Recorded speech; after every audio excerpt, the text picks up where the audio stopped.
अब सब जन एकादशी के व्रत की कथा ध्यान से सुनना, तभी जे व्रत पूरा माना जाएगा। समझो लल्ला।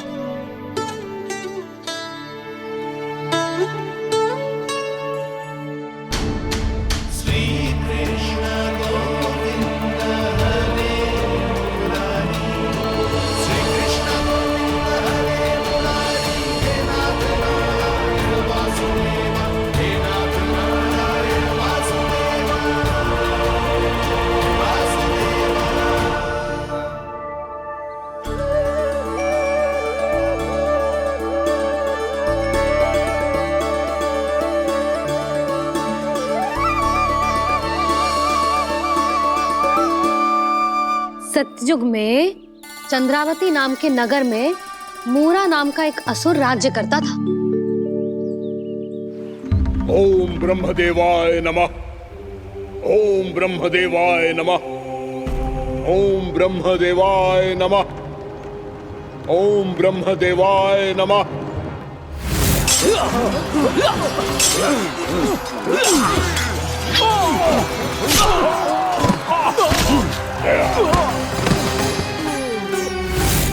ओम ब्रह्मदेवाय नमः।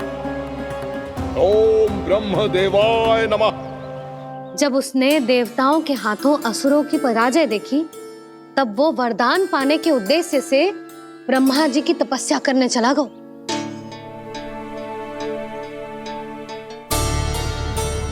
शीघ्र ही मूरा की तपस्या सफल हो गई और ब्रह्मदेव जी उससे प्रसन्न हो गए। ओम ब्रह्मदेवाय नमः।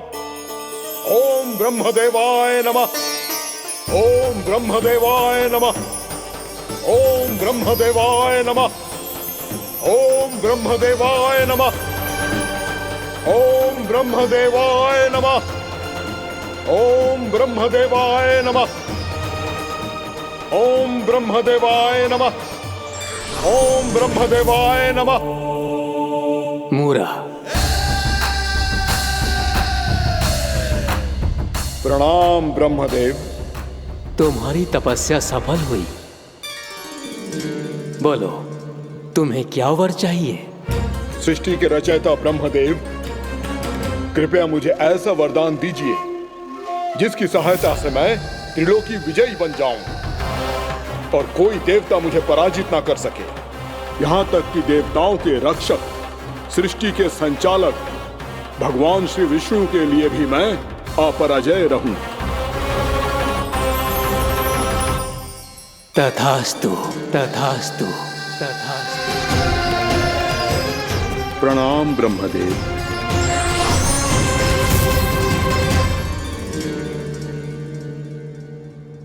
ऐसा वरदान पाकर मूरा बहुत अभिमानी होगा। यक्षों, किन्नरों, यहाँ तक कि देवताओं को भी युद्ध के लिए ललकारने लगा, पर किसी ने भी उसकी ललकार को स्वीकार ना करो,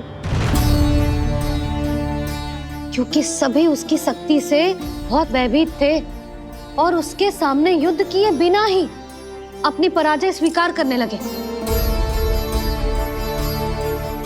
और फिर दंभ में आके उसने स्वर्ग लोक पर भी आक्रमण कर दिया और देवराज इंद्र तक को चुनौती दे डाली।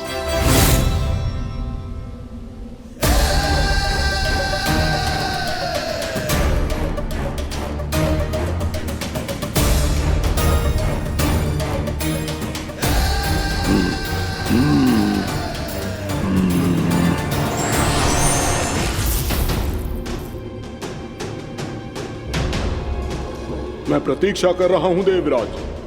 क्या उत्तर है तुम्हारा?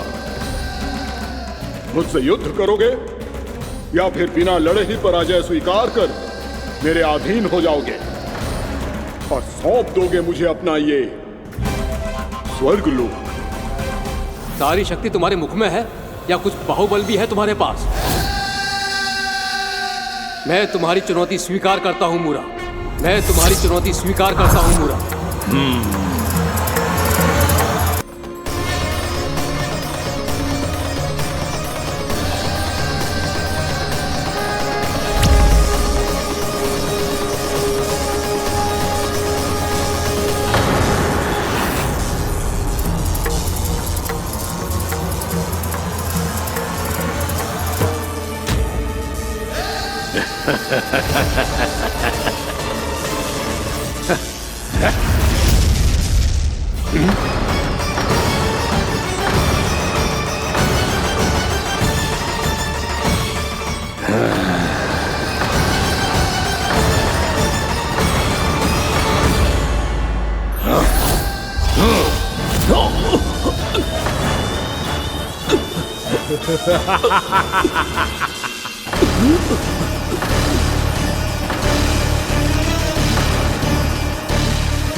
ठहरिए देवगण, असुर राज मुरा को ब्रह्मदेव का आशीर्वाद प्राप्त है। आप में से कोई भी इन्हें पराजित नहीं कर पाएगा।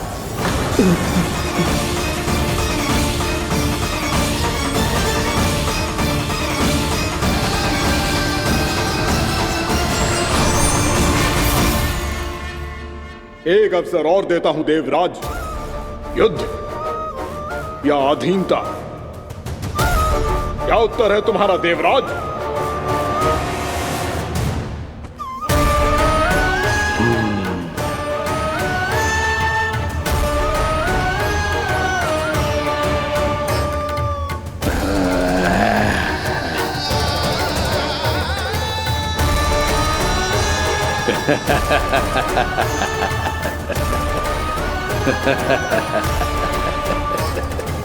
इंद्र और सभी देवताओं ने मूरा के आतंक में आके उससे भयभीत होके अपना सिंहासन छोड़ दियो।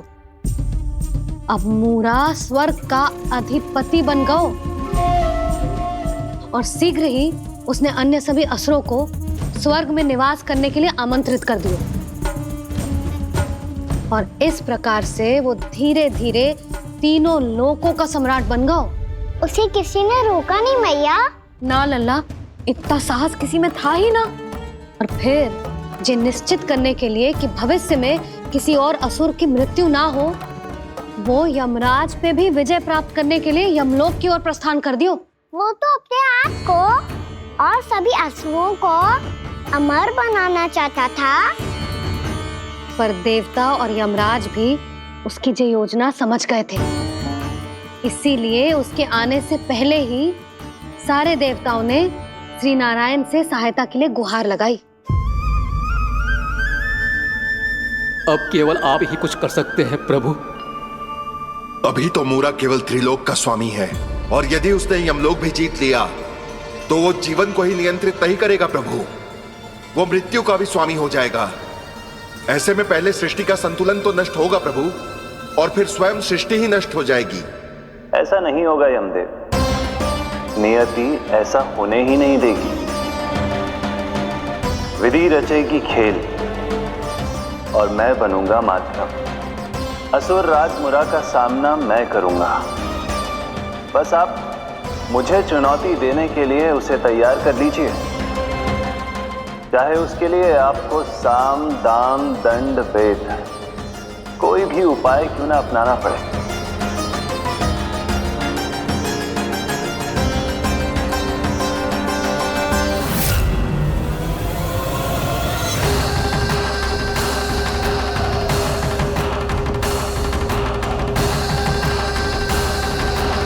आप तो मेरी प्रतीक्षा में पहले से ही खड़े हैं यमदेव।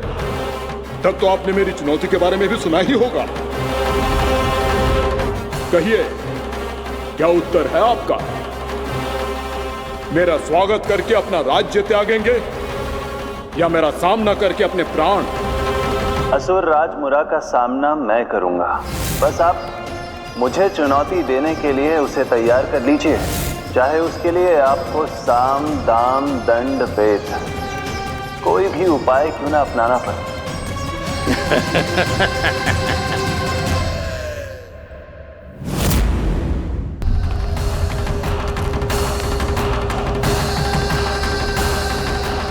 आप तो मेरी प्रतीक्षा में पहले से ही खड़े हैं यमदेव। तब तो आपने मेरी चुनौती के बारे में भी सुना ही होगा।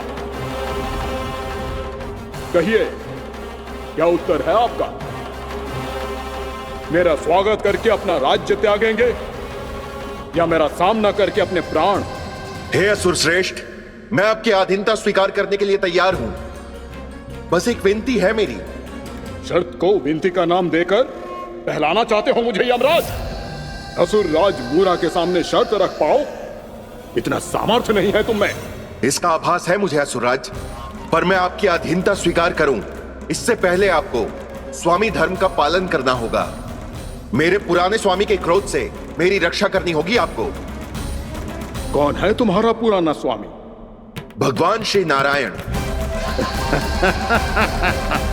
और छोटी माँ, मूरासुर को तो श्री नारायण से भी रक्षा का वरदान प्राप्त था ना? यही तो श्री नारायण की लीला थी बलराम। पर वो राक्षस अपने दम में जे समझ ही ना पाओ कि वो क्या भूल करने जा रहा है, और पहुंच गओ भगवान श्री नारायण को चुनौती देने के लिए।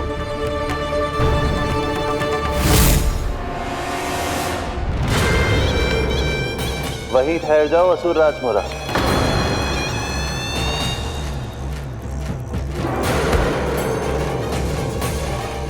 यहाँ क्यों आए?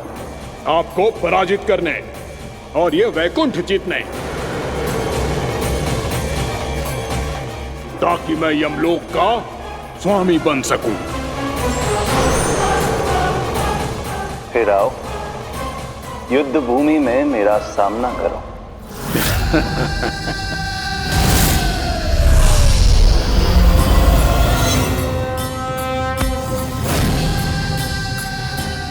ये नहीं जानते कि इनसे ना हारने का वरदान तो मैं पहले ही प्राप्त कर चुका हूं, इसलिए युद्ध ठीक से आरंभ हो पाए उससे पहले ही इन्हें जीत लूंगा मैं।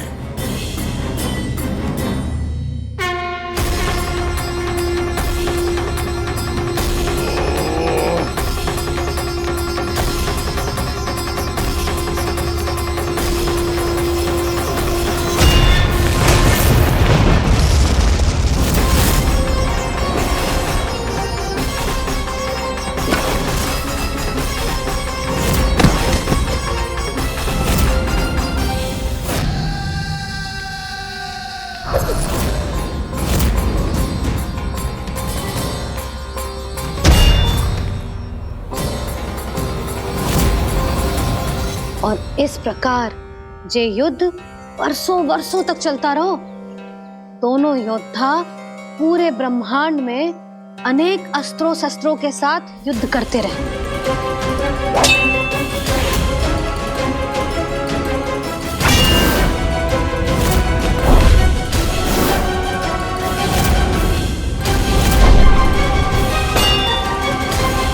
फिर क्या हुआ मैया?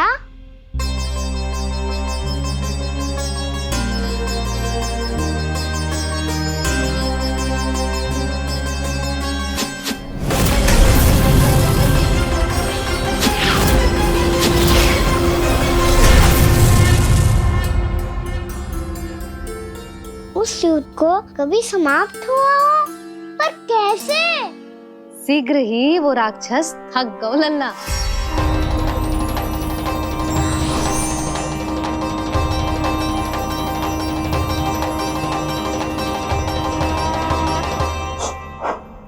खड़े खड़े देख क्या रहे हैं नारायण? आक्रमण कीजिए, वध कर दीजिए मेरा।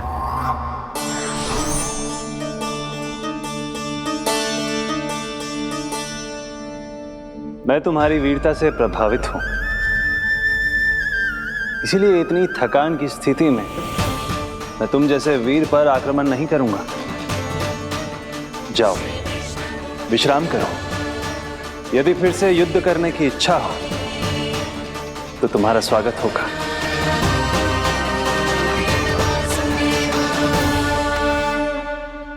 जे कह के श्री नारायण बद्रिका आश्रम चले गए और वहां हिमवत नाम की एक कंदरा में ध्यान लगा के बैठ गए। उधर वो राक्षस विश्राम करने लगो। अनेकों दिन बीत गए और अब वो राक्षस मूरा फिर से स्वस्थ होके बलवान हो गया था। उसने अपनी सारी शक्ति फिर से प्राप्त कर ली थी। श्री नारायण ने उस पर दया करी थी, पर वो फिर से श्री नारायण को छलने को तैयार होगा।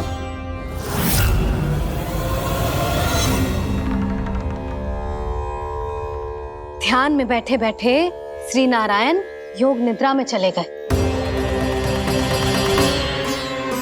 पर दुष्ट मूरा इसी अवसर का लाभ उठा के उनकी कंदरा में घुस आयो ताकि वो सोते हुए श्री नारायण पे आक्रमण कर सके।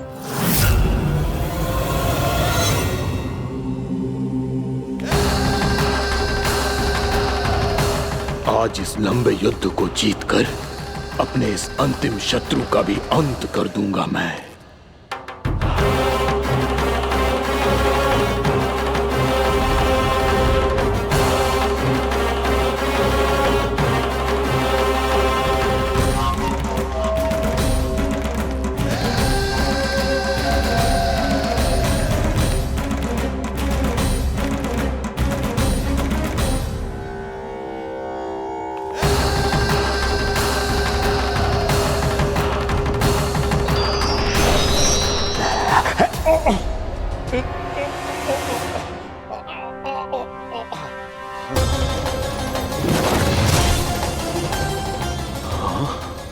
दुष्ट राक्षस,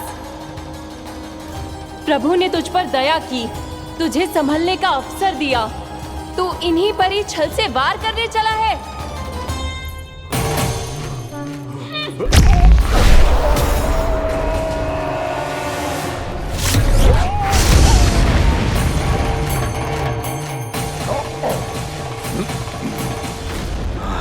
मैं अजय हूँ, मुझे कोई पराजित नहीं कर सकता। ब्रह्मा का वरदान है मुझे। तूने नारायण से अपराजय होने का वरदान मांगा था मूर्ख। उनकी शक्ति से नहीं, ध्यान से देख।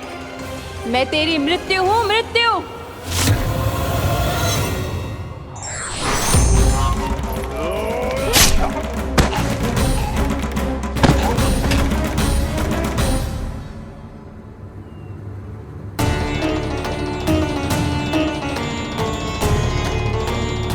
वो देवी कौन थी छोटी माँ? और कौन बलराम, वही तो थी देवी एकादशी।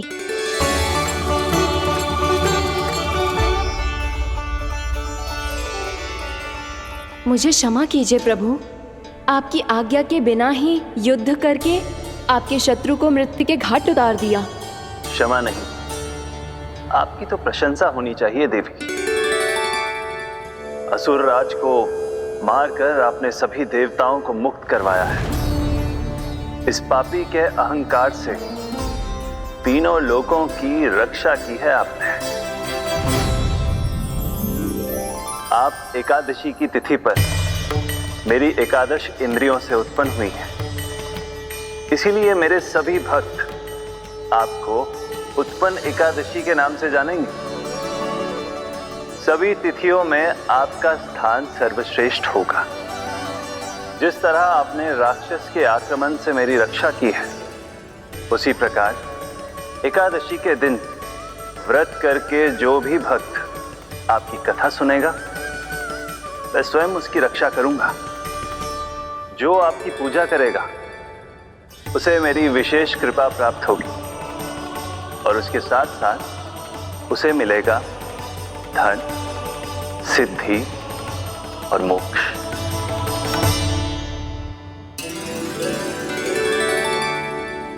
इसीलिए आज के दिन व्रत रखने का बहुत अधिक महत्व होता है। बोलो एकादशी मैया की जय। बोलो श्री नारायण भगवान की जय।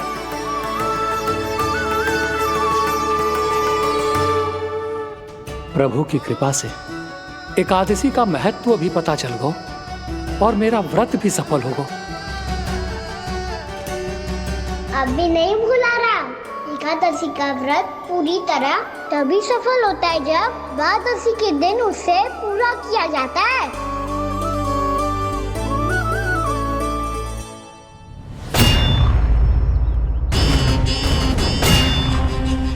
आवश्यक है आपको यह आभास होना कि उस विष्णु अवतार को पराजित करने के लिए आपके साधारण योद्धाओं में वो सामर्थ्य नहीं है। वो विष्णु अवतार कुछ अधिक ही असाधारण है।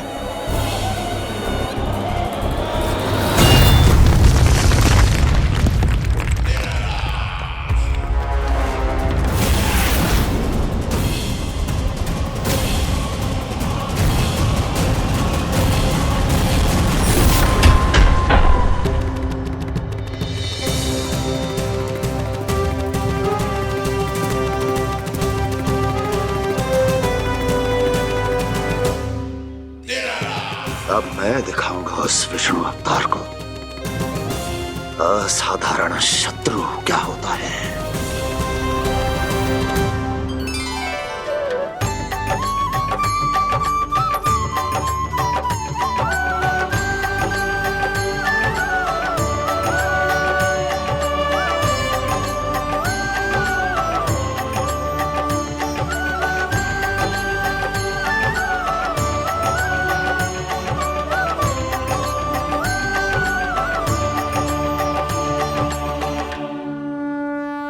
मामा अधीर हो रहे हैं, पर मैया ने मुझे अभी तक बाहर जाने की आज्ञा नहीं दी है। अभी उन्हें किसी और राक्षस को यहाँ भेजने से रोकने के लिए मुझे ही कुछ करना होगा।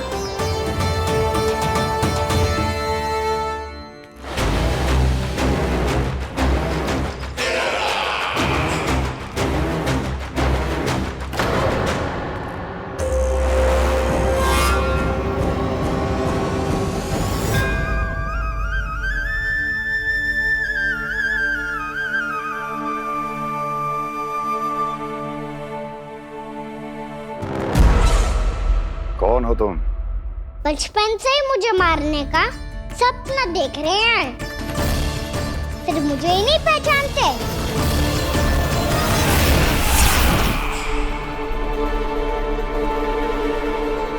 बचपन से विष्णु अवतार। कोई कान्हा बुलाता है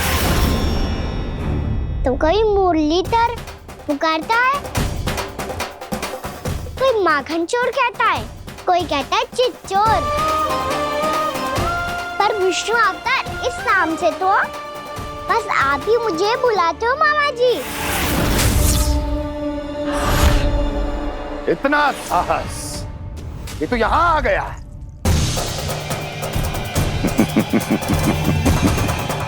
यहाँ आ तो गया तू विष्णु अवतार, किंतु यहाँ से जीवित नहीं जाएगा। तेरे इस शीश को तेरे धड़ से अलग कर दूंगा मैं।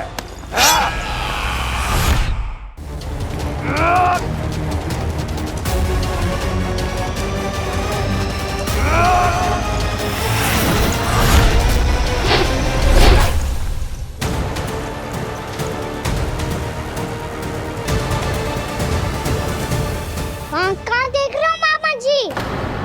मैं तैयार हूँ।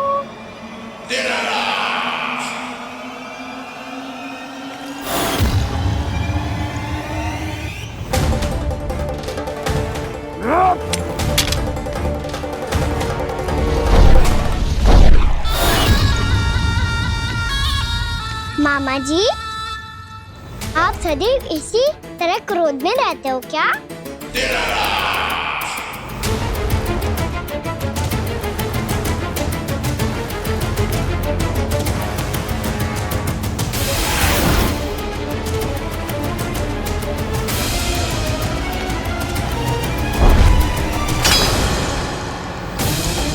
छोड़ छोड़ मेरी तलवार को। छोड़ो तो तब जब पकड़ा हूँ।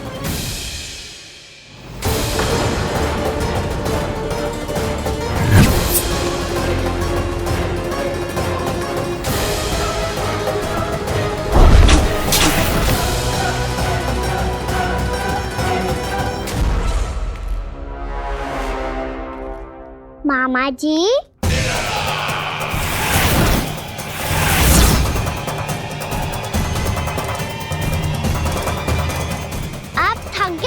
थोड़ा विश्राम कर लो। आपका तो पता नहीं, मैं अवश्य थक गया हूँ।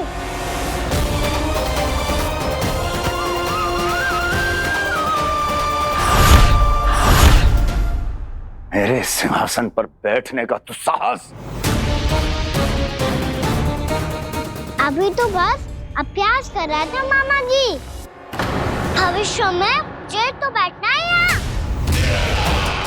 आपने बल प्रयोग करके से अपने पिताजी से छीना था, मैं आपसे छीन लूंगा।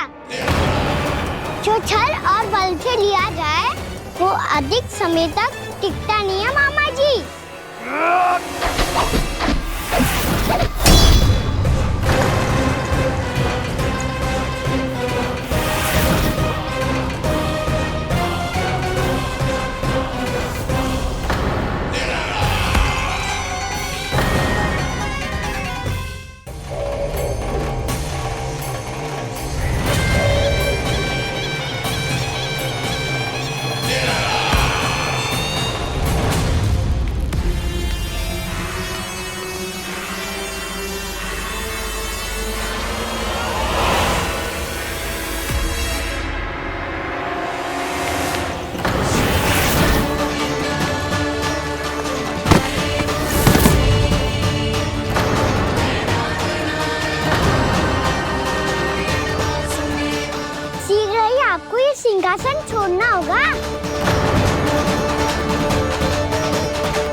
सिंहासन छीनना चाहता। वो आ रहा है, वो आ रहा है। सैनिकों,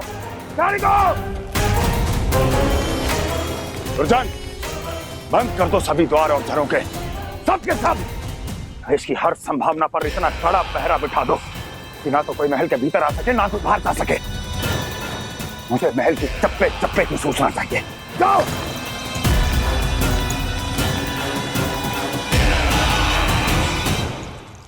सिंहासन।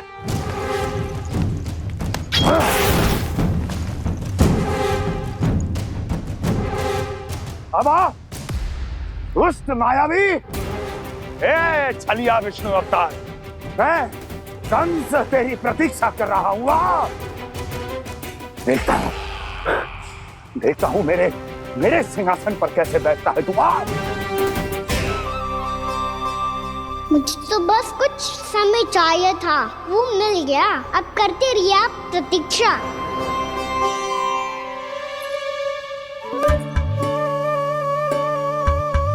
जी अपने आप से बातें क्यों कर रहे हैं जी?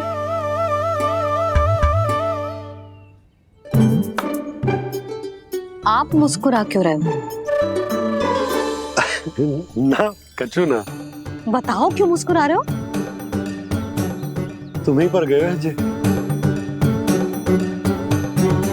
जब तुम व्रत करती हो तो तुम भी ऐसा ही करती हो। इसी प्रकार भूख अधिक लगने पर अपना ध्यान भटकाने के लिए स्वयं से ही बड़बड़ाती रहती। होगा। आपको तो बस मेरा उपहास उड़ाने के लिए बहाना चाहिए।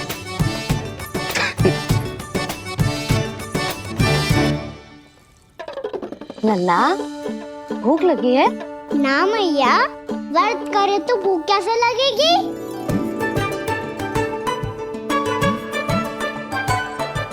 यदि लगी हो तो छोटे बालकों को थोड़ी बहुत भूल चूक क्षमा होती है।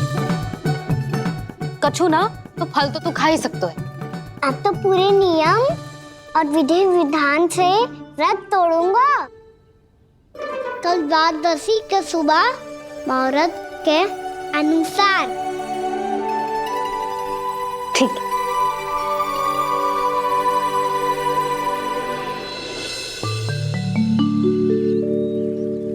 लल्ला, एकादशी समाप्त हो गई है, द्वादशी लग गई है। अब तू व्रत तोड़ सकते है। भोजन कर ले। ले।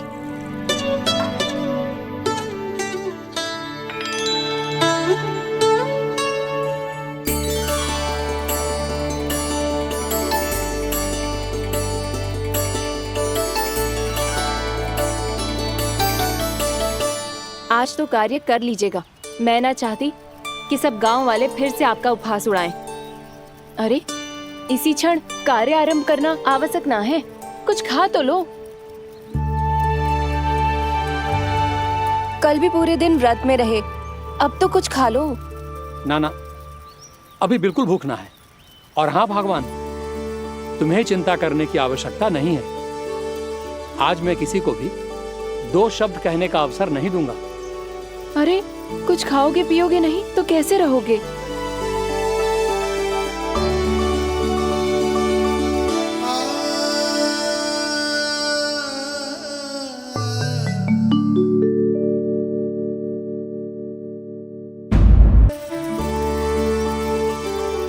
अरे, इसी क्षण कार्य आरंभ करना आवश्यक ना है। कुछ खा तो लो। ना, अभी बिल्कुल भूख ना है। और हाँ भगवान, तुम्हें चिंता करने की आवश्यकता नहीं है। आज मैं किसी को भी 2 शब्द कहने का अवसर नहीं दूंगा।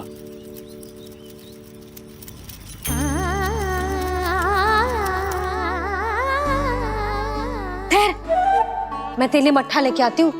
व्रत के बाद पीने से पेट ठंडा रहता है। रुक।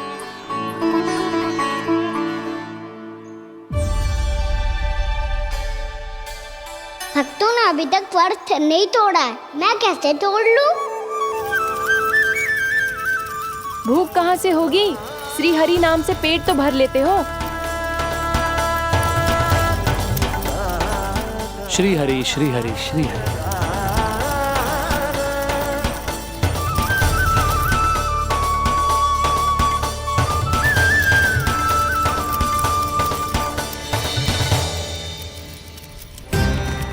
हरि हरि प्रभु हरि, हरि हरि प्रभु हरि, हरि हरि प्रभु हरि, हरि हरि प्रभु हरि।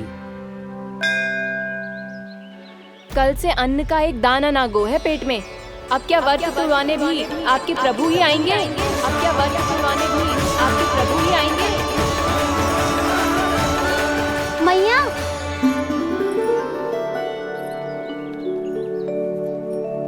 मैया पहले व्रत तोड़ के कच्चू खा तो लो। अभी ना, लौट के आने के बाद। हाँ,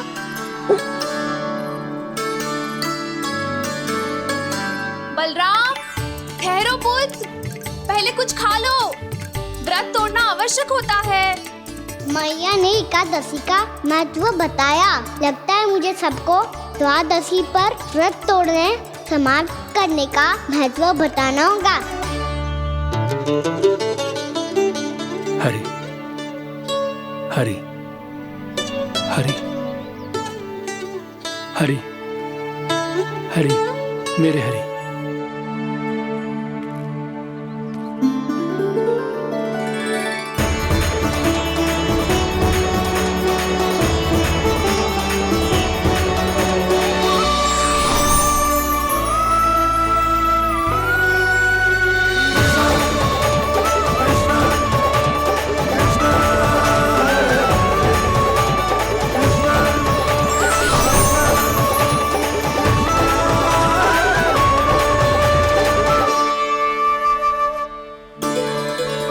अभी अभी तो मैंने बच्चों की मां को वचन दिया था कि आज किसी को शिकायत करने का अवसर ना दूंगा, और अब मैं प्रभु श्री हरि की कल्पना जसोमती रानी के लल्ला में ही करने लगा।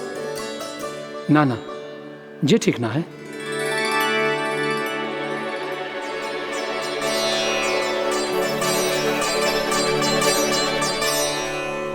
ठीक ही तो है, बिल्कुल सही पहचाना है आपने।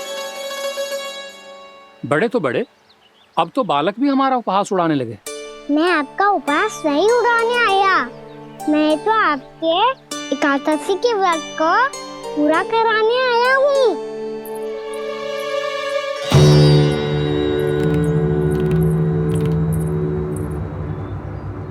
कान्हा,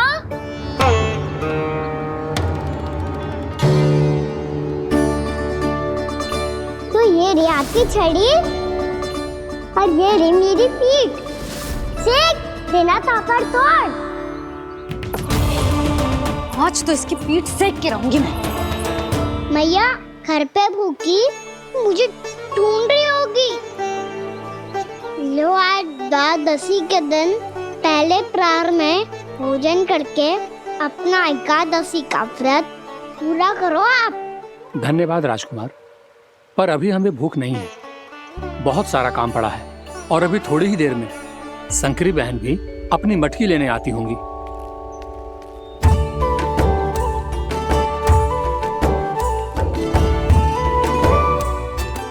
पर मैं आपका व्रत पूरा कराए बिना नहीं जा सकता। भला क्यों? भक्त भूखा रहे और भगवान खा ले, ऐसा हो सकता है भला?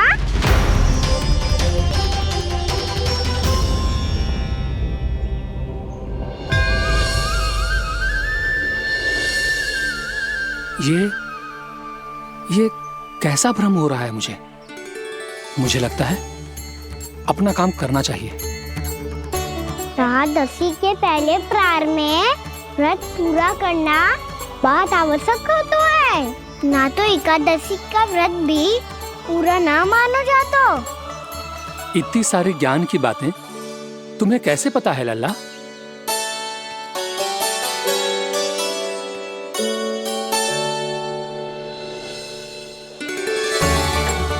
जैसे एकादशी की कथा होती है, वैसे द्वादशी की महिमा भी एक बहुत महत्वपूर्ण कथा है।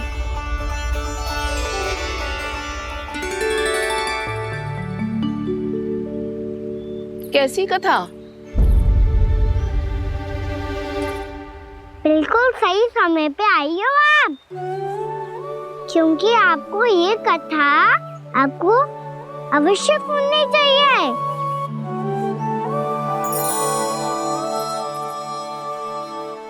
मुझे क्यों? पहले सुन तो लिया, फिर स्वयं ही पता चल जाएगा। बहुत समय पहले एक राजा हुआ करते थे, राजा अम्बरीश। भगवान श्री हरि के बहुत बड़े भक्त थे। ओम नमो नारायणाय। ओम नमो नारायणाय।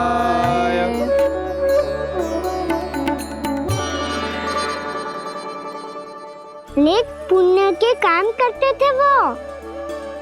अपनी पत्नी के साथ हरि का नाम जपते रहते थे।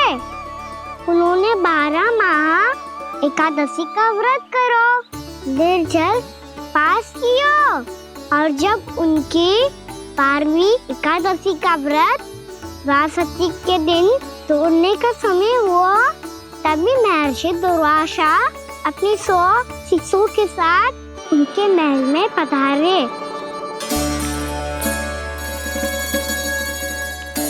प्रणाम स्वीकार करें महर्षि। आप जैसे महान ऋषि मेरे राज्यसभा में आए, वो भी ऐसे अवसर पर जब मैं और मेरी पत्नी निरंतर 12 एकादशियों के बाद अंतिम एकादशी का व्रत तोड़ेंगे।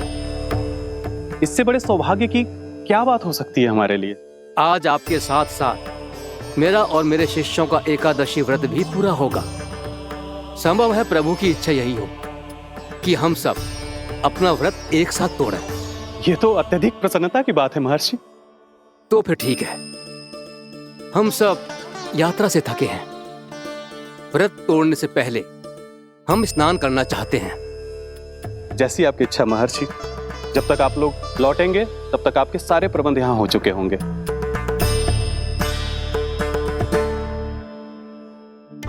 महर्षि दुर्वासा स्नान करने गए थे, पर उन्हें लौटने में विलंब हो रहा था, और इधर द्वादशी पर व्रत पूरा करने का मुहूर्त बीता जा रहा था।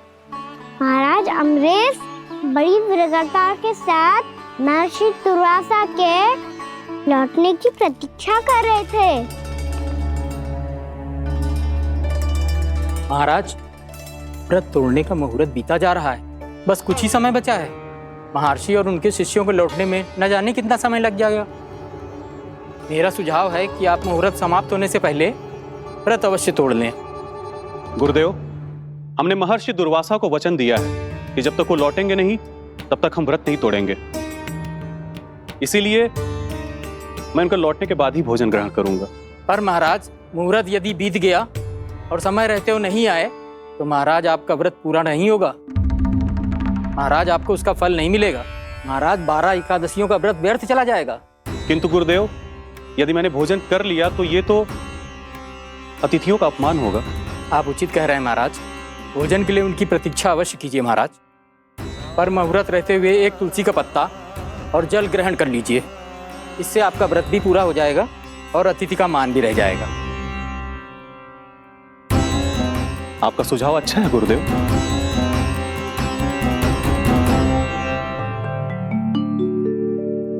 जैसे ही महाराज ने तुलसी का पत्ता खाया, वैसे ही महर्षि दुर्वासा लौट आए।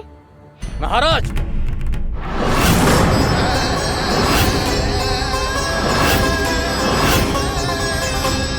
महाराज को उपास तोड़ते देखते बहुत क्रोधित हो गए।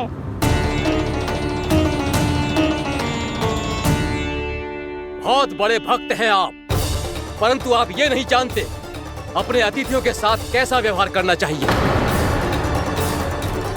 आपने हमें साथ भोजन करने का वचन दिया था, पर अपना व्रत क्यों तोड़ा आपने? महर्षि, मैंने भोजन नहीं ग्रहण किया। कहीं मुहूर्त न निकल जाए इस कारण मैंने एक तुलसी का पत्ता ग्रहण कर लिया। 56 भोग खाया हो या एक पत्ता, अपना व्रत तोड़कर अतिथियों का अपमान किया है, मेरा अपमान किया है।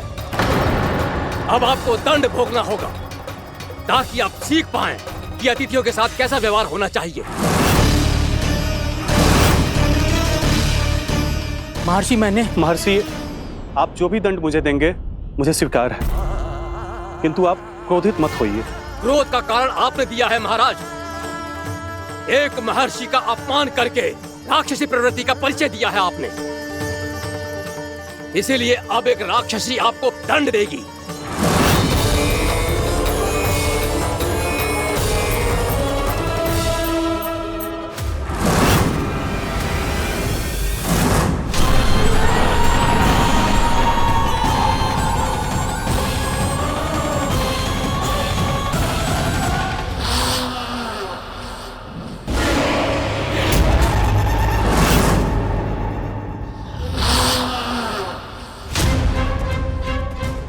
हे प्रभु, यदि मैंने सच में महर्षि का अपमान करने की भूल की हो तो मैं उसका परिणाम भोगने के लिए प्रस्तुत हूं।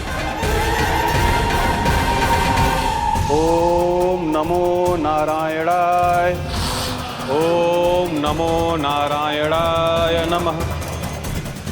महर्षि दुर्वासा को यह आभास ही नहीं था कि महाराज अम्बरीश ने उनका अपमान नहीं किया था। फिर भी उसे अपमान मान के वो श्री नारायण के भक्त पे संदेह कर रहे थे। मैंने भी तो भोला राम की भक्ति पे संदेह किया था। हे नारायण, ये क्या पाप हो गया मुझसे? संदेह किसी अपमान से कम ना हो तो, और भगवान सब सह सकते हैं, पर उनके प्रिय भक्तों का अपमान सहन ना कर सकते। इसीलिए उन्होंने अस्त्रक्षेप करने का निर्णय लिया।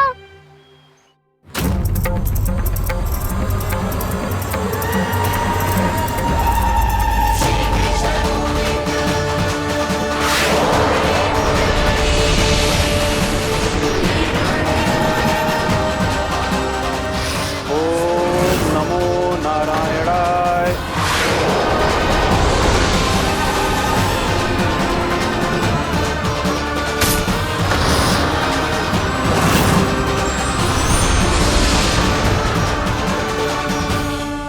और फिर भगवान का वो सुदर्शन चक्र महर्षि दुर्वासा के पीछे पड़ गया। ये चक्र तो मेरी ओर बढ़ रहा है। ओम नमो नारायणाय। ये कैसे संभव हो सकता है? कोई रोको इसे, कोई रोको इसे।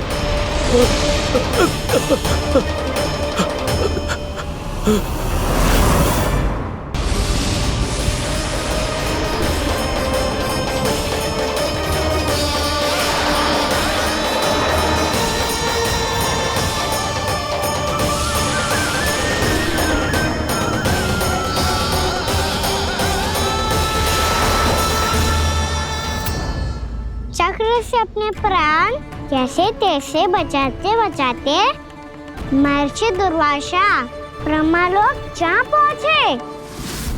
ब्रह्मदेव, रक्षा कीजिए। ब्रह्मदेव, सहायता कीजिए।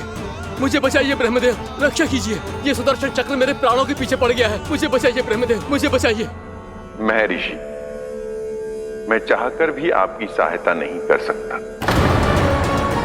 ऐसी स्थिति में यदि कोई कुछ कर सकते हैं तो वो हैं सुदर्शन चक्र के स्वामी विष्णु, क्योंकि सृष्टि में केवल वही है जो इसे नियंत्रित कर सकते हैं। वो ही इसे वापस लौटने का आदेश देकर आपके प्राणों पर छाए हुए संकट को दूर कर सकते हैं।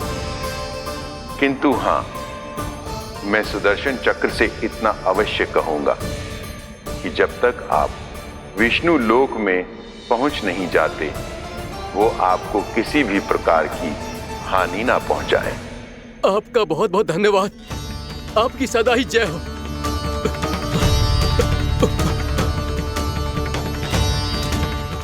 फिर क्या था? भागते भागते महर्षि दुर्वासा सीधे भगवान श्री हरि के शरण में बैकुंठ पहुंच गए। त्राहिमाम प्रभु, त्राहिमाम, मुझे बचाइए। मेरी सहायता कीजिए प्रभु, मेरी सहायता कीजिए। मैं आपके इस चक्र और ऊर्जा से नहीं भाग सकता प्रभु। कृपया करके अपने सुदर्शन को रोकिए, इसे वापस लीजिए प्रभु। यह असंभव है महर्षि। एक बार सुदर्शन चक्र मेरे हाथों से छूट जाए तो अपना उद्देश्य पूरा किए बिना, मेरे भक्तों की रक्षा किए बिना वापस नहीं लौटता। कोई तो उपाय होगा प्रभु, कृपया करके मेरे प्राण बचाइए प्रभु। मैं सुदर्शन की ऊर्जा से जलकर भस्म नहीं होना चाहता प्रभु। आप जो कहेंगे मैं करूंगा प्रभु। मेरी सहायता कीजिए प्रभु, मेरी सहायता कीजिए। मुझे नहीं लगता कि आप वो कर पाएंगे। मैं अवश्य करूंगा। मैं अपनी प्राण रक्षा के लिए कुछ भी करूंगा प्रभु। आपने मेरे भक्त राजा अम्बरीश को भक्ति का कर्तव्य निभाने के लिए अपमानित और दंडित किया है महर्षि, पर भक्त की रक्षा करना भगवान का कर्तव्य है। इसलिए यदि आप भक्त राजा अम्बरीश के पास जाकर क्षमा याचना करें और यदि वो आपको क्षमा कर दे तो ही ये चक्र आपके प्राण लिए बिना लौट सकता है। अन्यथा आप तो जानते हैं महर्षि, मेरे भक्त का अपमान मेरा अपमान। भक्त का अपमान भगवान के अपमान से कम ना हो तो है। महर्षि दुर्वासा को भी ये बात समझ आई और फिर उन्होंने महाराज अम्बरीश से क्षमा याचना की। महाराज महाराज महाराज महाराज महाराज, मुझे क्षमा करें महाराज। मुझसे बहुत बड़ी भूल हो गई महाराज, मुझसे बहुत बड़ी भूल हो गई महाराज। महर्षि, आप हमारे चरण छुए ये उचित नहीं। महाराज महाराज अम्बरीश, आप नारायण के सच्चे भक्त हैं। मैंने आपको अपमानित किया, दंडित करने का प्रयास किया महाराज। इस अपराध के लिए मुझे क्षमा कीजिए महाराज, और इस सुदर्शन चक्र से मेरे प्राण बचाइए महाराज।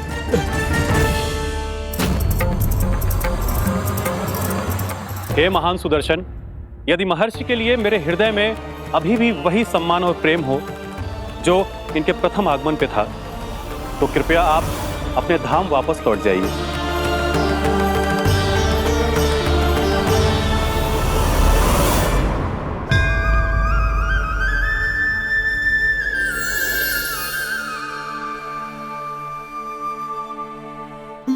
आपका बहुत बहुत धन्यवाद महाराज अम्बरीश। मैं आपको आशीर्वाद देता हूं कि आप देवराज इंद्र के समान शक्तिशाली हों। आपकी कीर्ति का पताका 10 दिशाओं में फहराए। मेरी बस एक ही इच्छा है महर्षि, कि मैं आपके साथ अपना उपवास तोड़ सकूं। अवश्य महाराज, हम सब भोजन आपके साथ करेंगे और अपने आप को नारायण की सेवा में अर्पित करके व्रत को पूरा करेंगे, क्योंकि आज जो यहाँ हुआ है उससे सिद्ध हो चुका है कि एकादशी व्रत का फल द्वादशी की सुबह भोजन करने से ही प्राप्त होता है। इस कथा से हमें पता चलता है कि सभी को द्वादशी के सुबह भर पेट भोजन करके एकादशी का व्रत पूरा करना चाहिए। और दूसरी बात, भगवान की सच्ची भक्ति अपमान कभी ना करना चाहिए। उनके साथ सदैव प्रेम से व्यवहार करना चाहिए। यही भगवान को सबसे अधिक प्रिय है।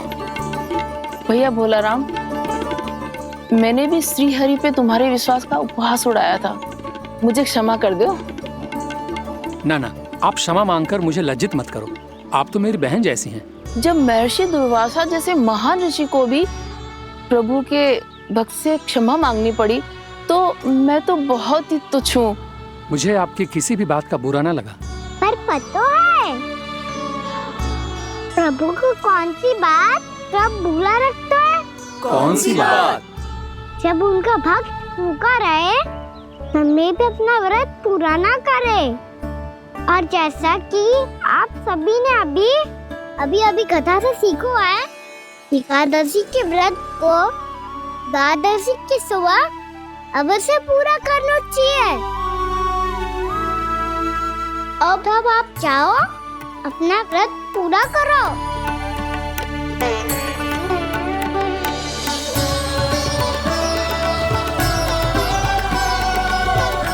मैं आपके लिए जल लेके आती हूँ।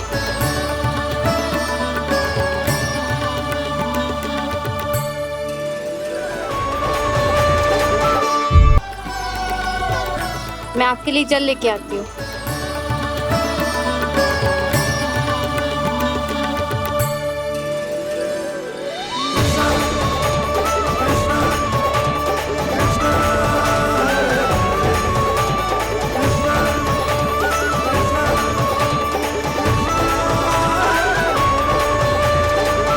लो खाओ।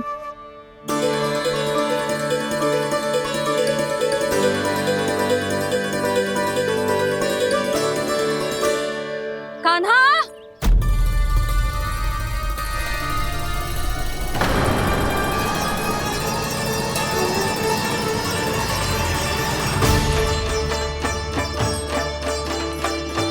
बोलो काका, सिगरेट छुपा लो मुझे, मैया आ रही है, बहुत क्रोध में लगती है।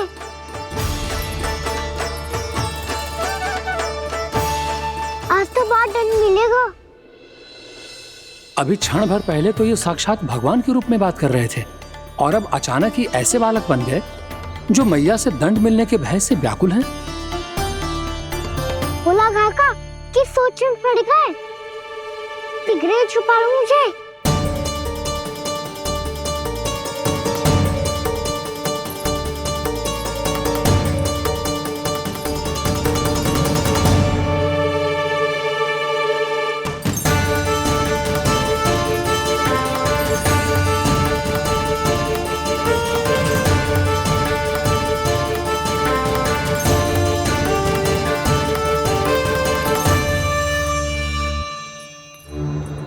भोलानाथ जी, कान्हा को देखो है क्या? मैंने तो अपने प्रभु को देखा है। मैं अपने लल्ला को ढूंढ रही हूँ, उसे देखो है आपने? वही तो मैं भी कह रहा हूँ जसोदा रानी, मैंने सिर्फ और सिर्फ अपने प्रभु को देखा है। ये तो अब भी अपनी भक्ति में ही खोया हुआ है, इससे पूछ के कछु लाभ ना है, मुझे ही ढूंढना पड़ेगा।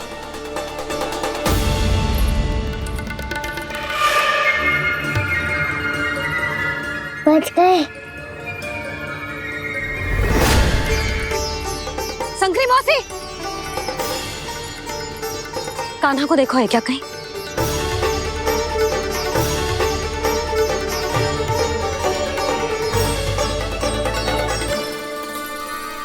बोला काका, मुझे सिगरेट निकालो ना यहाँ से, भैया फिर से इधर ही आ रही है। सब कहते थे श्री हरि मेरे घर ना आ सकते। देखो आज प्रभु आ गए, उन्होंने अपने हाथ से मेरा व्रत पूरा कराया। हाँ आते हैं और आगे भी आएंगे हमारे श्री हरि हमसे मिलने और आके मोक्ष देंगे, है ना?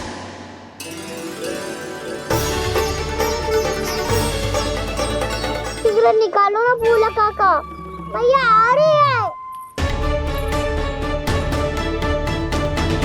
मैं ना निकालूं? मेरा अर्थ है मैं निकालूंगा, अवश्य निकालूंगा, पर तब तक नहीं निकालूंगा जब तक आप मेरी सारी बातें मान नहीं लेते हैं। कौन सी बात? प्रभु, मुझे मोक्ष प्रदान कर दीजिए प्रभु।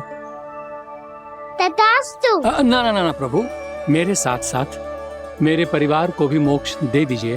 तथास्तु। अब तो निकाल दो, मैया देख लेंगी। ना प्रभु, मेरे परिवार के साथ मुझसे जुड़ी हुई हर वस्तु, जीव जंतु, प्राणी, गाय बैल भैंस, सभी को मोक्ष प्रदान कर दीजिए प्रभु। तथास्तु। प्रभु, आप सच में अद्भुत हैं। मैंने जो मांगा आपने बिना सोचे समझे सब प्रदान किया। मैं ही अपनी मांगे बढ़ाता रहा। प्रभु, प्रभु मुझे क्षमा कर दीजिए। प्रभु मुझे क्षमा कर दीजिए।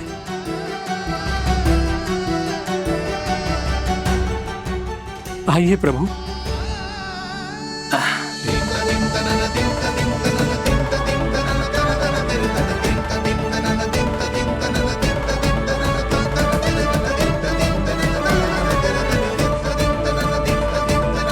प्रभु, आप तो प्रभु हो, हरि हो, भगवान हो। आप चाहते तो इस मटके से स्वयं निकलकर बाहर आ सकते थे, फिर मेरी आपने हर इच्छा क्यों पूरी की? क्योंकि मेरे भक्त की इच्छा पूरी करने में मुझे भी प्रसन्नता मिलती है। ना तो मैं अपने भक्तों का अपमान सह सकता हूँ और ना ही उनकी इच्छा अधूरी रहने दे सकता हूँ।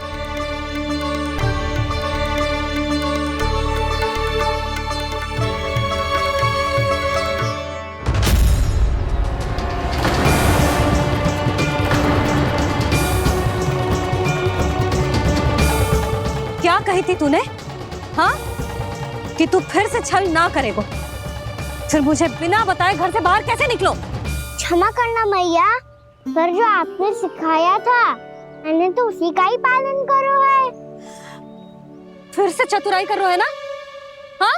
आप ही ने तो कही थी ना, यदि कछु करने से किसी को हानि ना पहुंचती हो या फिर किसी अच्छे कार्य में सहायता मिली हो तो आज्ञा लेने की आवश्यकता ना होती।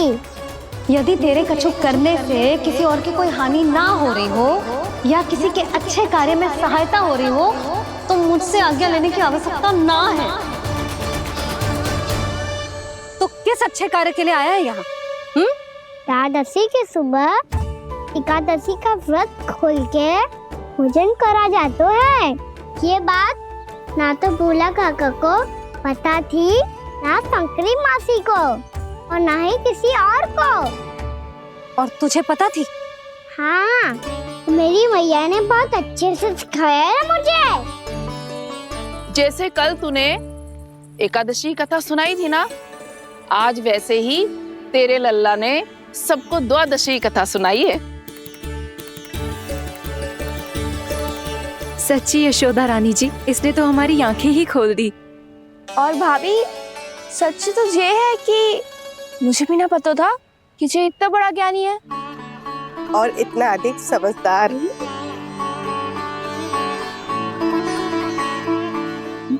द्वादशी की कथा? वो तो मैंने इसे कभी सुना ही ना है।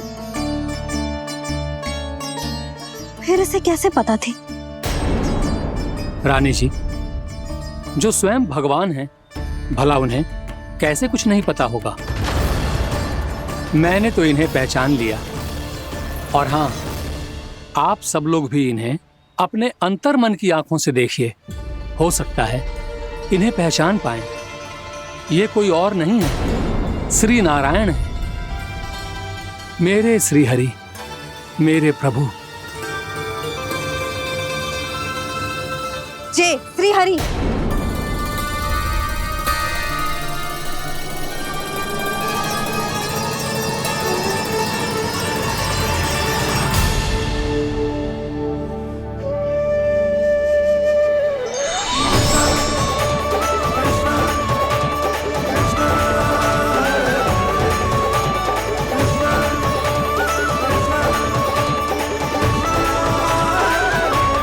ये क्या कर दिया भोला? जिस रास्ते को मैंने इतनी कठिनाई से बचा के रखा था, सबके सामने उसे उजागर कर दिया तुमने।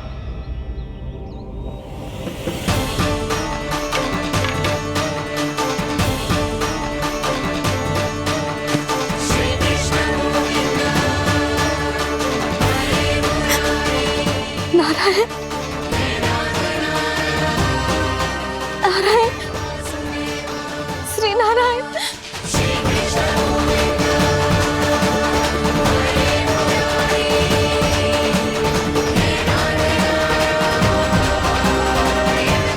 श्री नारायण।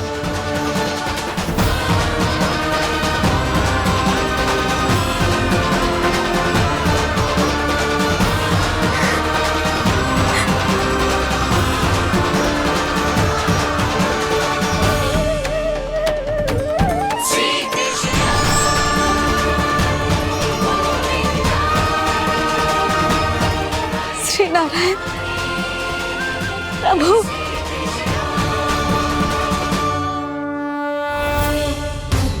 जिस रास्ते को इतने जत्न से संभाल के रखा था, आज वो सबके सामने खुल गया। और तो और मेरा भेद मैया को भी पता चल गया। बाबा सब कहते रहे, पर मैंने एक न मानी। सबने कही थी कि आप भगवान हैं, पर मैं मूर्ख आपको पहचान ही ना पाई। कितनी अभागी हूं मैं।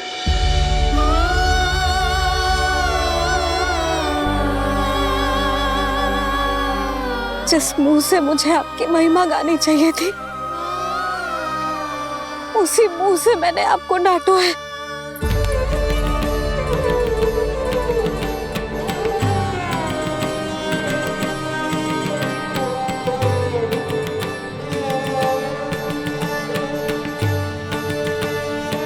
जिन हाथों से मुझे आपके चरण छूने चाहिए थे, उन हाथों से मैंने आपके कान पकड़े।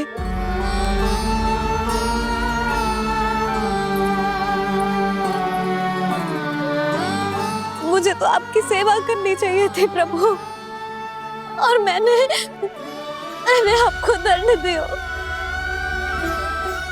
आपको घर से बांध दियो।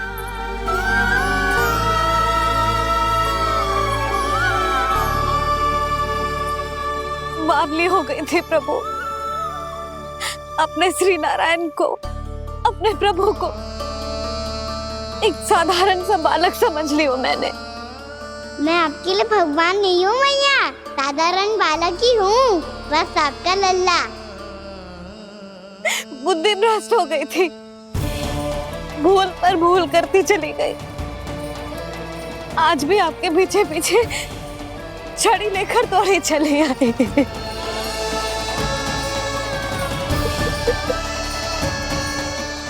अपने आप को दोष मत दो मैया, आपके ममता के लिए तो जन्म लिया है मैंने। हमारा मन बदलने मत दो, मेरे लिए वही पुरानी भैया बनी रहो आप, और मुझे रहने दो आपका वही नटखट लल्ला। मुझे क्षमा कर दो प्रभु, मुझे क्षमा कर दो। बाबा ये कैसा अंत हो गया आज? मैया तो मुझे भगवान मानने लगी, पर मैं इसे स्वीकार नहीं कर सकता। अभी नहीं बाबा, इतनी शीघ्र नहीं। आप ऐसे खड़े क्यों बाबा? कुछ ऐसा करो ना कि मैया फिर से मेरे मैया बन जाए।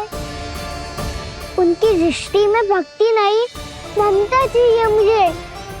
कान्हा, मेरे सामर्थ्य में हो तो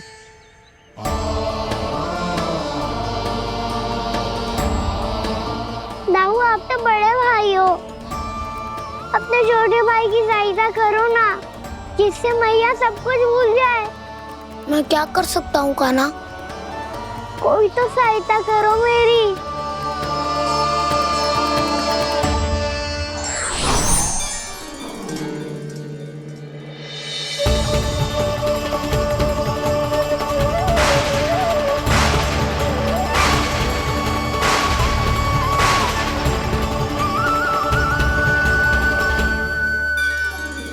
अपने आप को संभालिए प्रभु।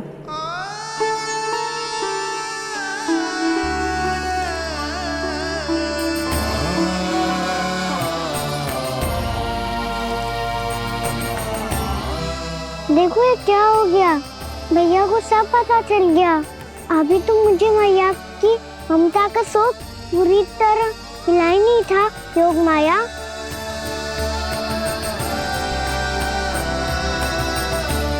मेरी सहायता करो ना। कितनी अद्भुत है ममता की शक्ति। भगवान को भी एक साधारण बालक बना देती है। बालक की बना रहना चाहता हूँ मैं, नहीं चाहता दिव्य होना, नहीं चाहता भगवान बनना। बस मैया की गोद में रहकर ममता की रस से सेम को भिगोना चाहता हूँ। इनकी डांट फटकार का सुख पाना चाहता हूँ। कुछ भी करे योग माया, पर इन सबको भुला दो मेरा सत्य।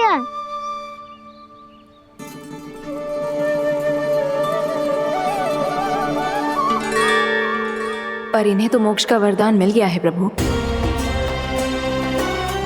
इसलिए इनके लिए समय की गति को लौटा पाना संभव नहीं होगा। प्रभु,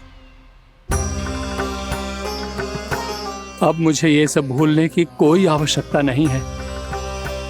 मुझसे जो त्रुटि हुई है अब वो दोबारा कभी नहीं होगी, और आज के बाद आपका ये सत्य मैं किसी को नहीं बताऊंगा प्रभु, क्योंकि मुझे पता चल गया है कि आपका यशोमती मैया के लल्ला बने रहना कितना आवश्यक है।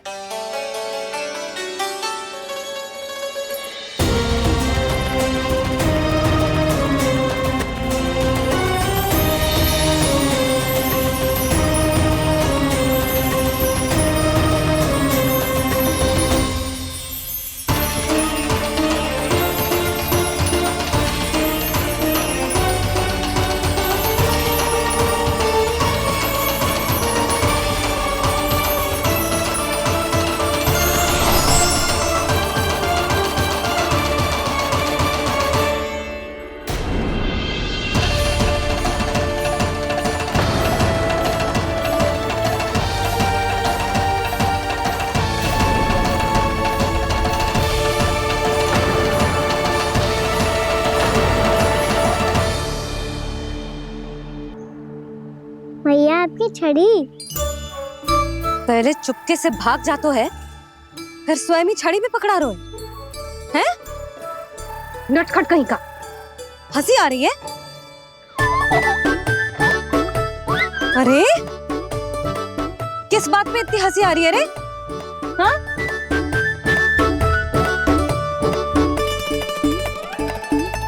आपकी लीला अद्भुत है प्रभु, और अद्भुत है आपका मैया के प्रति प्रेम। हंसी ना है मैया, ये तो प्रसन्नता है, अपने मैया से मिल जाने की प्रसन्नता। अच्छा, ढूंढ मैं तुझे रही हूँ और तू कह रहे हो कि मैं मिल गई तुझे? तू घर चल लल्ला, अच्छे से पिटाई करूंगी तेरी।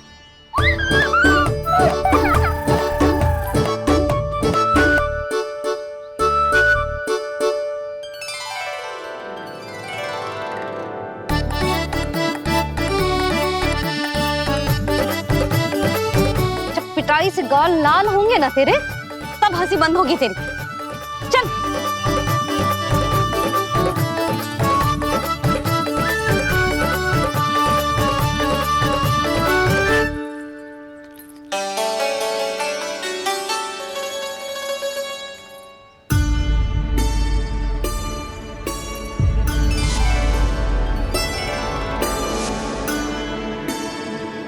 लगता है भैया की और चतन स्मृति वापस आ रही है।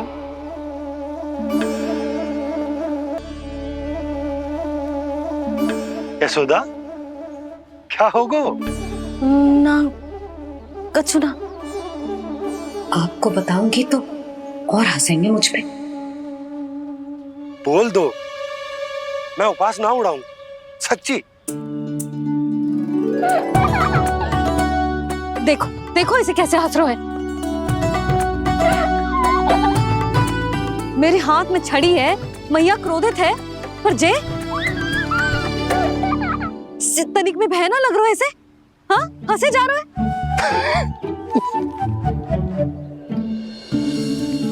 दोनों बाबा लल्ला एक जैसे हो। चल तू, चल चल। दाऊ, आप तो बड़े भाई हो, अपने छोटे भाई की सहायता करो ना, जिससे मैया सब कुछ भूल जाए। सुबल, तू कच्चू खा क्यों ना रहो है? व्रत ही करना था तो बलराम के जैसे कल कर ले। तो कल तो एकादशी भी थी। कान्हा के बिना कछु करने का मेरा मन ही ना कर। तो बात तो सच्ची है, उसके बिना गोचारण भी ऐसा लगता है जैसे कितना भारी कार्य है, व्यवस्था में करना पड़ता है। सही कह रहे हो तुम दोनों। मैं तो गोपालक भी इसलिए बना था ताकि कान्हा के संग खेलने को मिल जाए। बलराम तो हमारा सगा काम और मुख्य अधिक है।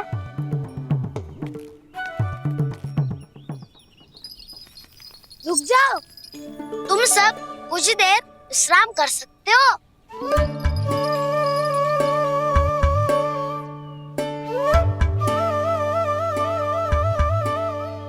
तू बोल।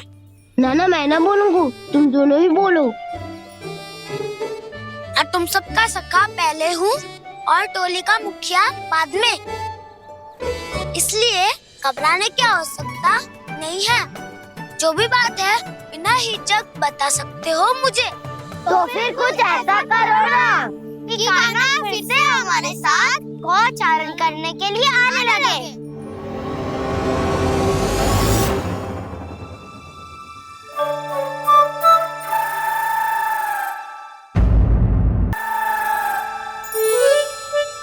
बिना कछु बताए भाग गओ। ये भी ना सोचा तेरे बिना मैया बाबा व्रत कैसे तोड़ेंगे? देखो देखो अभी भी हंस रहा है। क्या होगा ऐसे? रुक, प्रसाद लेके आती हूँ। क्षमा कर दो मैया, पर जैसा आपके लिए माँ हूँ वैसे ही मेरे लिए मेरा भक्त, इसीलिए भोला राम का व्रत तोड़वाने जाना आवश्यक था।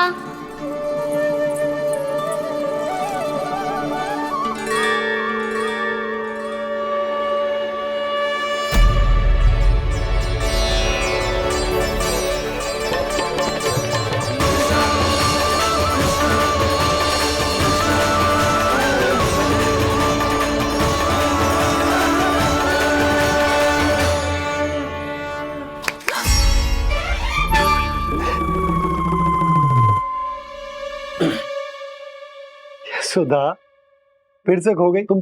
अरे कौन से स्वप्न लोक में चली जाती हो तुम बार बार? हमें भी बताओ। माया का प्रभाव ममता पर अधिक समय तक नहीं रह पाता प्रभु। अरे बोलो ना यशोदा, क्या सोच रही थी?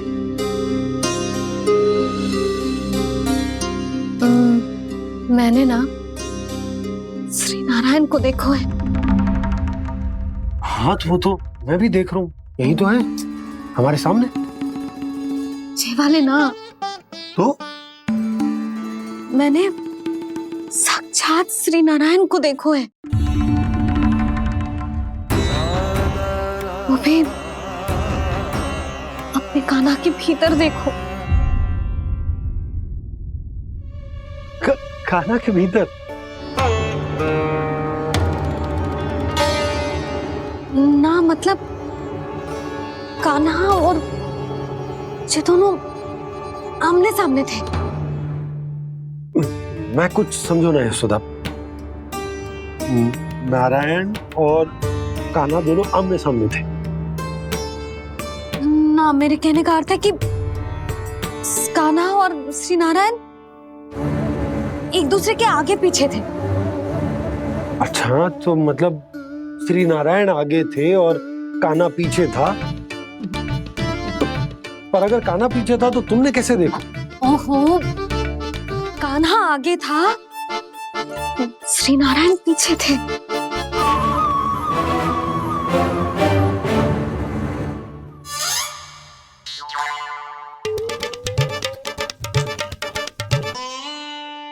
यशोदा, एक बार फिर से सोचकर बताओ कि नारायण आगे थे या कान्हा आगे था? ठीक से याद करो। बहुत बता तो रही हूँ जी, थोड़ी धुंधली धुंधली सी स्मृति है। बाबा, इससे पहले कि उनके संदेह की अग्नि स्मृति की वायु पाकर और भड़क जाए, कुछ भी करो पर बुझाओ इसे। स्वप्न देखो है तुमने? हाँ, संभव है स्वप्न ही था। पर यदि स्वप्न था तो सुबह सुबह उठते ही उसकी स्मृति क्यों ना आई? अब क्यों आ रही है उसकी स्मृति? और वो भी तब से जब से मैं भोनाराम के यहाँ से कान्हा को लेके आई हूँ। और जब मैं गई थी तो छड़ी मेरे हाथ में थी, पर फिर कान्हा ने मुझे छड़ी दी और मैं बैठी हुई थी। इस बीच कछु तो हुआ है। भैया की अचेतन स्मृति वापस आ रही है। अब मुझे ही कुछ करना होगा। मुझे लगता है जी, जब मैं वहाँ गई ना, भैया व्रत पूरा करने का सुबह मुहूर्त निकल जाएगा और अब तो भूख भी बहुत तीव्र लग रही है। हे नारायण, मैं तो भूल ही गई कि लल्ला भी तो कल से भूखा है।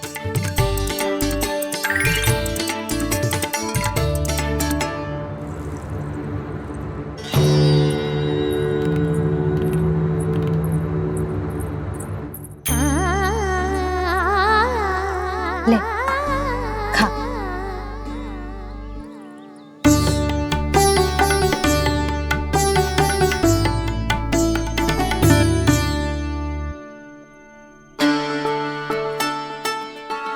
संतान की चिंता में सब कुछ भुला दे, ऐसी ही होती है ममता। और कान्हा को अच्छे से पता है कि इसको लाभ कैसे उठाना है। हाँ बाबा, लाभ ना, मैं तो मैया की ममता का आनंद उठाना चाहता हूँ, जितना संभव है उससे भी अधिक।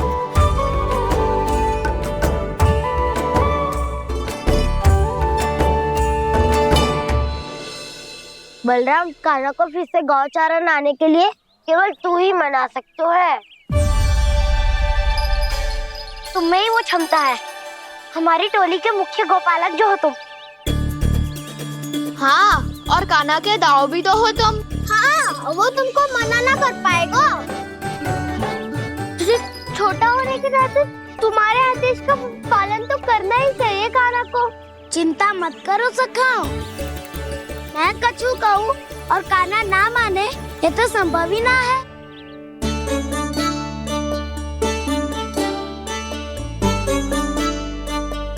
आज जो हुआ ना जाने और कितने समय तक मेरा सत्य आपसे छिपा रह पाएगा, इसीलिए आपसे अधिक से अधिक समय मैं आपके साथ ही बिताऊंगा।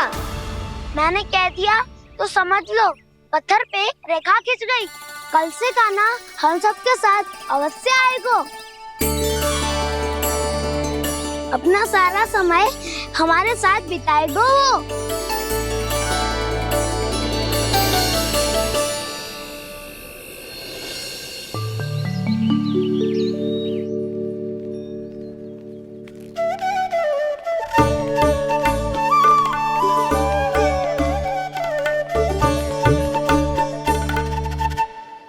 अभी तक तैयार नहीं हुए? तैयार? गौचारण के लिए चलना है ना, तुम्हें लेने आया हूँ। नाना तो मैं ना चल सकता, मुझे आज्ञा ना है।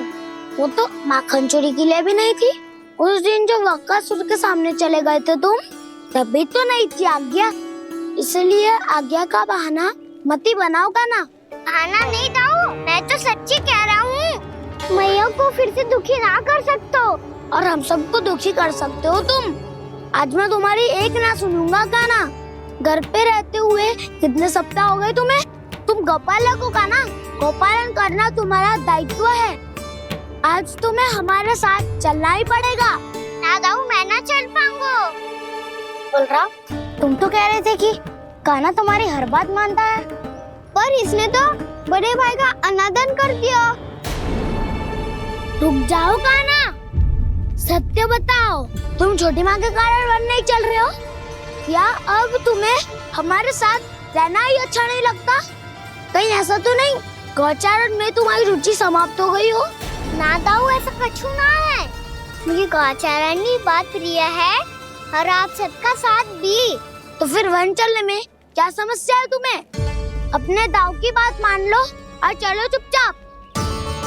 मैंने सबको वचन दिया है कि तुम हम सबके साथ चलोगे। पर दाऊ, मैंने भैया को भी वचन दिया है कि मैं नहीं जाऊंगा। इसका अर्थ है कि मेरे वचन का कोई मूल नहीं है। मैं तुमसे बड़ा हूँ कान्हा, तुम्हें मेरी आज्ञा माननी चाहिए। मुझे भी तो वचन दिया था तुमने।